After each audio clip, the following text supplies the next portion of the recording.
Hello, everyone. Family, I should say. This is my third video. Around like 10, 15 videos, I'll stop saying this is my 15th video. But I want to make this sort of like a mile, like a marathon. See if I can be consistent enough to upload for 15 days in a row. See if I have enough shoot to even talk about. See if my vocabulary, if my mind can even do it for 15 days. I feel like once I pass that 15-day mark, it's like a runner's high, but for creativeness, and you just like can't stop. But anyways, today's topic that I want to talk about, and it's kind of a more like, well, I guess everything that I've been talking about is a serious matter, but this is more so, I would say, on the emotional end. And it's kind of something that I've personally been dealing with, but people who are watching this, I hope if you're dealing with the same thing that I am, that you're watching this video right now. And the thing that I want to talk about is something called survivor's guilt. For those of you who don't know what it is, I'm not going to explain it. Just look it up. I'll explain it. It's essentially survivor's guilt.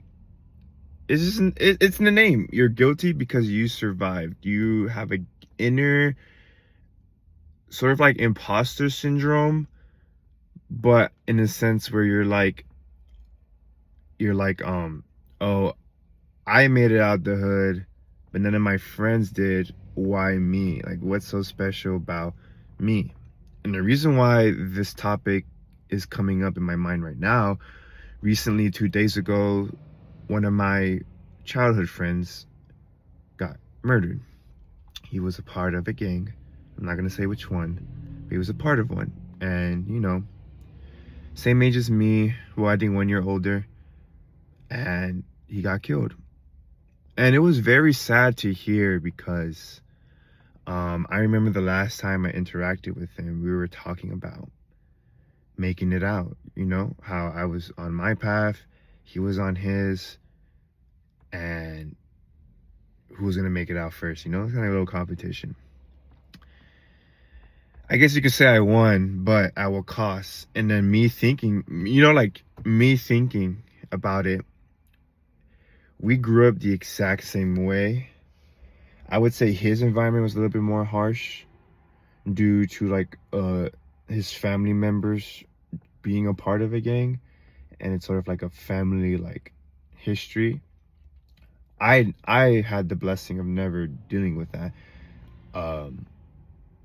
You know, I had my other problems. Everyone has their problems, but I never had to deal with something like that. I met this guy through a mutual friend, and we would always go and hoop at Manchester Park. This is like around middle school, from like early middle school to like COVID is when I was really like going to all these parks: Manchester Park, Southgate Park, Helen Keller Park, any really parks in South Central, because I just really like to hoop. Me and my friend really like to hoop, but his local park was Manchester Park. My local park at the time, because I'm a freaking hunter-gatherer.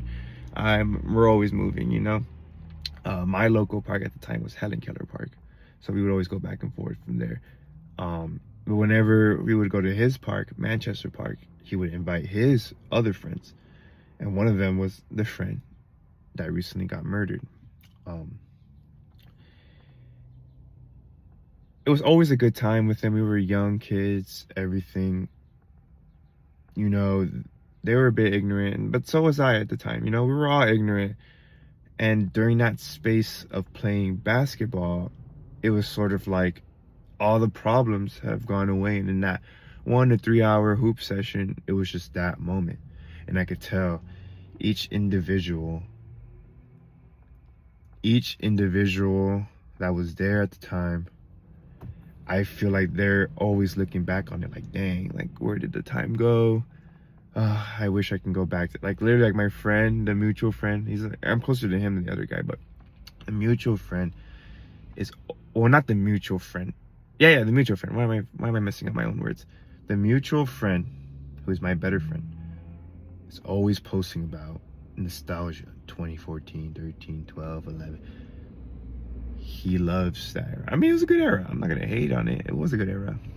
But when are we gonna start looking forward and making this the best era? Why don't we try to make 2030s better than 2010s? Or the 2020s. The rest of 2020s better than the 2010s. But not to further go into another topic, but survivor's guilt. I've grown up with a lot of people. I want to say like a lot, but I've interacted with a lot of people growing up, been to schools, kept in touch with them. That's just the kind of person I am. But since 2022, I've had at least one or two of my last decade friends, that era, have been dying.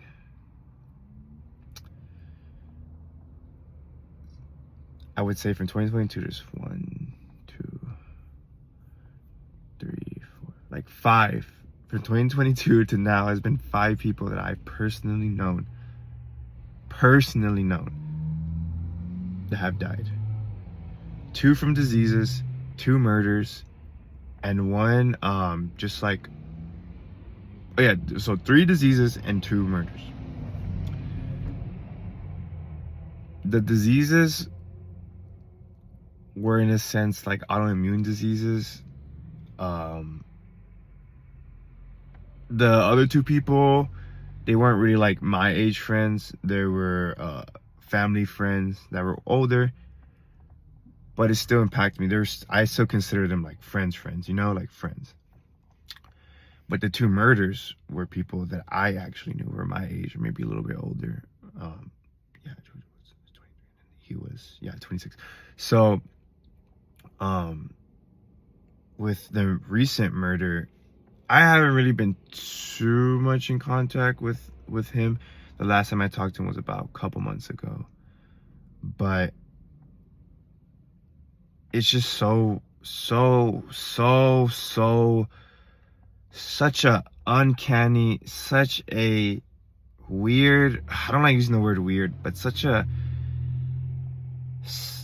such a, like, it's a different experience when you see someone and then the next week, the next day, they're just not there anymore. With the other murder, my friend, it happened like last year towards December. Literally the couple weeks before, we were having a celebration, celebrating the existence of a new family member. And during that time, you know, we were talking. Bro had a really good head on his shoulders. I don't even think he was affiliated. I'm pretty sure he wasn't. But it doesn't even matter if you're affiliated. If you're hanging around the wrong crowd, you essentially are affiliated. But it doesn't matter. I'm not here to judge anyone. I'm here to tell you what it is. I don't judge, I just say. Okay? So they both got murdered.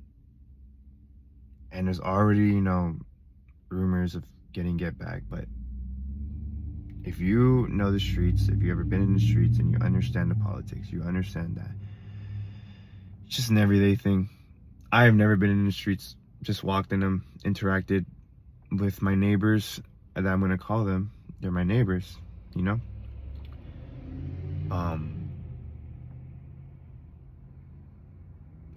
It's sad to see them go away because, one, I grew up the exact same way as them. Basically, same area, same struggle. I didn't have a father, you know, like nothing that, like, you know, it was hard. It was hard growing up. 2, same schools, like same schools in the area. I wasn't in Manchester at the time, so I was in the Crenshaw schools. 3, like, you know, what was really different about me than them? what was so different about my environment that led me to be a survivor and for them to be a victim? I guess you could say it's like my mother. I guess you could say it's, my belief system, the way I think and everything. But what really is so different? We all laughed. We all cried. We all wanted to make it out. We all wanted better for our families and friends. We all just wanted peace and tranquility. Now, a lot of gangsters have that mindset where, like, stay dangerous, all this stuff. But in actuality, they want peace and tranquility. That's what everybody wants. Whether they say yes or no, people who don't want that are probably like warmongers. But even they don't want that. They just want that because there's something to benefit from it. If you couldn't benefit from war, there'd be no wars. Just keep that in mind. Like, feeling guilty about being here still is such a weird feeling. I use the word weird again, whatever. I didn't know it was possible to feel something like this until I felt it. And it's not like too much like depression. And it is a bit of a guilt, but it's like you seem like you're a fraud. And the fact that you know that a lot of your friends are dying, getting killed, it makes you think, dang, am I next? I'm definitely not next because I don't involve myself in that type of activity. I try to keep a good head above my shoulders. I really, really want to change the dynamic of my life. The way it started doesn't matter. It's how it ends. So if me knowing this, me thinking about this a lot helps me, then it'll help you as well. A lot of people try to think like this, but they do, but with different steps. Instead of, oh, how can I make my generation better? They think, oh, how can I make myself better so I can solve the problem in the current situation? But if you think, how can I make my generation better, my next generation better, then you're gonna know, oh, I have to be a leader, I have to be smart, I have to, show this and that, etc. I'm not trying to go too crazy into the details. But no, you sort of, because every single like monk, magi, whatever, they're always like, the present is the presence. The present is a present. And it is, being in the moment is the best thing you could do. But if you're in a situation like I am, and I know whoever's watching this and you feel me, you're in a situation where there is nothing you can do but moving forward. You have to work 100 times harder just to make it out. You have to work 1,000,000 times harder than someone who came from someone else just to get at their same level. Okay? And you shouldn't feel like there's no hope. Literally, anything and everything is up for the taking. Especially in this society that we live in America. That's what it was based off of. Everything is up for the taking. That's why it's being taken. Even our rights, even our freedom. So let me see. Where was I? I'm kind of just like all over the place with this. My apologies. Survivor's guilt. If I make it out, which I know I will, and there's no ifs, ands, or buts, I feel like I will still carry on this feeling with me because there are a lot of people, like I said again, who are like me, but they don't end up the same. And it's such a drastic statistic that I'm a part of that it almost seems uncanny and unreal that out of my entire environment, out of everyone, it had to be me. But then thinking about it more, and in fact thinking about it now, why aren't I happy? That means that there's something special about my life. But there isn't nothing special about my life. It's what I'm trying to tell you guys. I am not different than you.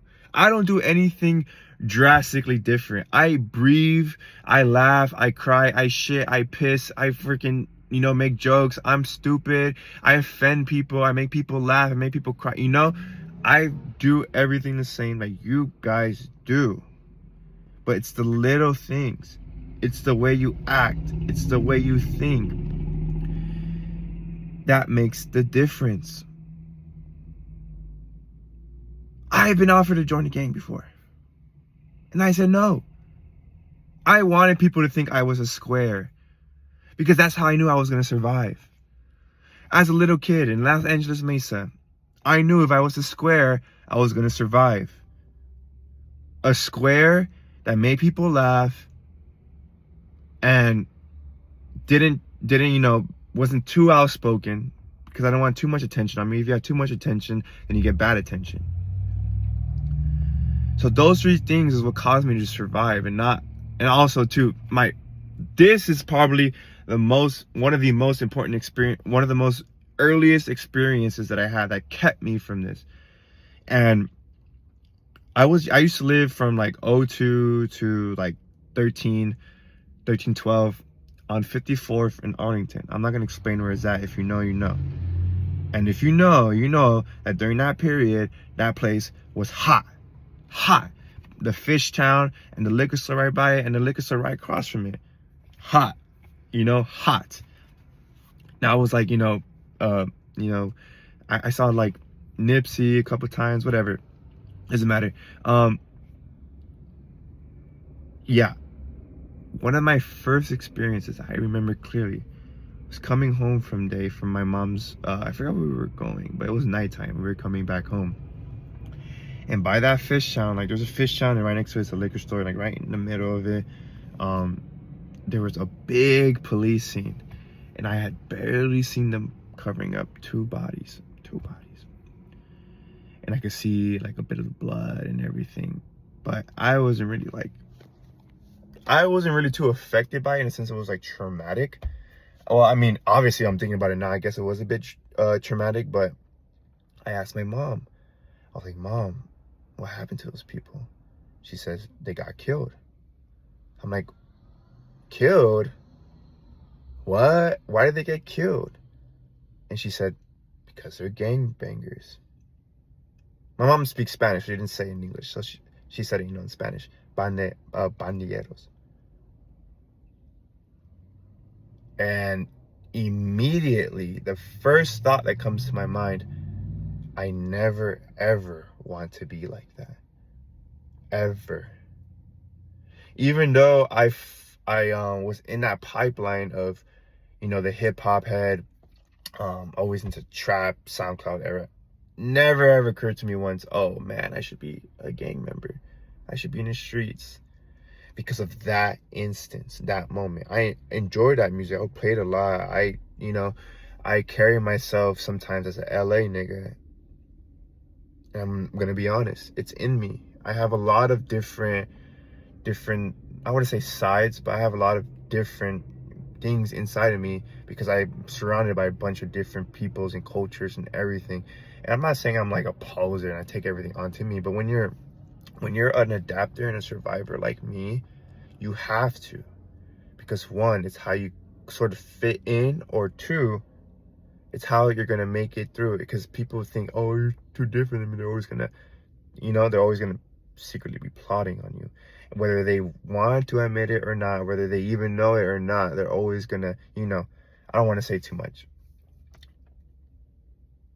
If you're like me and you have survivor's guilt because of some type of scenario that I explained in the beginning of this video, I want to tell you this. Don't feel ashamed. Don't feel guilty. But don't feel proud. Feel determined. Feel as if every single one of their souls is on your back. Every time you're on that mission and you're taking that next step towards making it out, picture their faces cheering you on. Picture their energies, their positive energies, obviously, pushing you forward. People talk about the ancestors and all that stuff. Cool. Now, there are crazy old ancestors that I've never interacted with, but there are some, like, grandpas, grandma, cousins, uncles, aunts. Think about them. If one of them has passed away, think about them each time, because their energy still lives on. Energy never ceases to exist. It just changes into something different, and you can use their positive energy that they left behind in order to benefit yourself. That is a secret that I'm going to share with you guys. Now, it's not a bad thing. People are like, oh, no, it's not bad. It's not bad at all, because they're still helping you even though they're not here. That's powerful. That's so powerful. Moving an entire person, moving an entire nation after your death makes you immortal, transcends you into something higher than a human. And you can do that for your friends. Each time you mention them, if you have to accept a speech, if you have to, talk to someone, and someone asks you, oh, like about your life, mention them. Every time you do, the energy is still here. I'm going to end this video, but I'm going to end it with this. Everything that happens to you is to help you. And don't feel guilty. Don't feel happy. Feel determined. I know you can do it. You watching me right now going through that same type of situation. You can do it, bro. Promise you. I promise you.